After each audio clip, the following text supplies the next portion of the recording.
केंद्रीय गृहमंत्री अमित शाह यांनी संसदेत डॉक्टर बाबासाहेब आंबेडकर यांच्याबद्दल अपमानास्पद वक्तव्य केल्याने अमित शाह यांनी देशाची माफी मागून राजीनामा द्यावा या मागणीकरता आज बहुजन समाज पार्टीच्या वतीने जिल्हाधिकारी कार्यालयासमोर आंदोलन करण्यात आले। यावेळी बहुजन समाज पार्टीचे जिल्हाध्यक्ष शंकर माने म्हणाले, संविधान अमृत महोत्सवी वर्षानिमित्त संसदेत बोलताना गृहमंत्री अमित शाह यांनी जाणीवपूर्वक आंबेडकरांना म्हणणाऱ्या जनतेची थट्टा उडवत आंबेडकर म्हणण्याची फॅशन झाली आहे, एवढं आंबेडकर यांचं नाव घेण्यापेक्षा देवाचं नाव घेतलं असतं तर 7 जन्म स्वर्ग प्राप्त झाला असता असे वक्तव्य केले। गृहमंत्री शाह यांची खरा मनुवादी चेहरा जनतेला दिसला आणि त्यांच्या पोटातलं ओठावर आलं। तसेच त्यांच्या मनातील आंबेडकरांना मानणाऱ्या जनतेबद्दल राग, चीड, द्वेष स्पष्ट दिसून आला। त्यामुळे संपूर्ण भारतीय जनतेच्या भावना दुखावल्या आहेत। गृहमंत्री अमित शाह यांनी जाहीर माफी मागावी आणि गृहमंत्री पदाचा राजीनामा द्यावा या मागणीकरता बहुजन समाज पार्टीच्या वतीने जिल्हाधिकारी कार्यालयासमोर आंदोलन करण्यात आले। यावेळी शंकर माने, हरिदास कांबळे, धीरज पवार, लक्ष्मण पावणे, संतोष वानखडे, प्रशांत कांबळे, राहुल इनामदार, प्रवीण काकडे, सुरेश सराटीकर, बहुजन समाज पार्टीचे पदाधिकारी व कार्यकर्ते उपस्थित होते।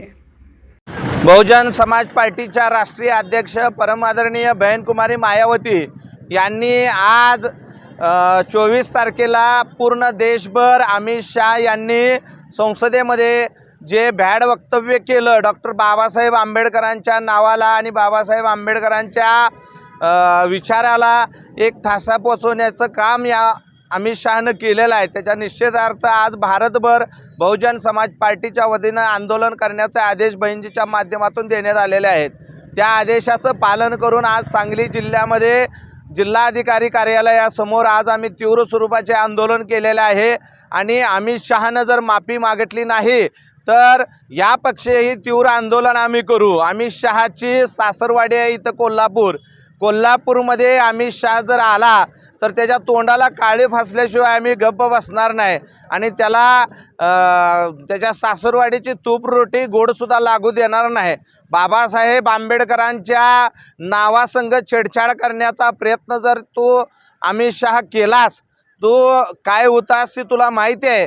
तू या देशामध्ये एक गुंड म्हणून ओळखला जाणारा, एक तडीपार गुंड म्हणून ओळखला गेलेला माणूस आज डॉक्टर बाबासाहेब आंबेडकरांच्या भारतीय संविधानामुळं या देशाचा तू गृहमंत्री झालेला आहेस। याचं भान तुला असलं पाहिजे। ना तुझ्या देवानं आणि तुझ्या धर्मानं ना तुझ्या BJPनं तुला अधिकार दिला आहे गृहमंत्री बनण्याचा, तर माझ्या बाबासाहेब आंबेडकरांनी तुला गृहमंत्री बनण्याचा अधिकार दिलेला आहे आणि तो अधिकार जो माणूस देऊ शकतोय तो माणसाचे अनुयायी आम्ही ते हिसकावून सुद्धा तुझ्याकडं घेऊ शकतोय।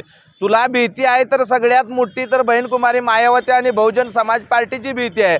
आणि आज जी या BJPनं या EVM मशिनीच्या बद्दल चालू असलेले आंदोलन कसं थांबवता येईल, हे आंबेडकरवादी आज रस्त्यावर उतरलेले आहेत आणि EVM फोडून टाकतील, EVM बंद करून टाकतील अशी या BJPला भीती होती। म्हणून त्यांनी ह्या BJPवाल्यांनी बाबासाहेबांचं नाव घेऊन कुटकारस्थान केले, परंतु आम्ही आणि आमच्या राष्ट्रीय अध्यक्ष गप असणार नाहीत। EVM आणि BJP मुळापासून उपडून टाकण्याचं काम आम्ही करणार आहे। एवढंच मला आम्ही आंदोलन केले तीव्र स्वरूपाचे आणि जिल्हाधिकारी कार्यालयाला पाटील मॅडम यांना आज आम्ही निवेदन दिलेलं आहे।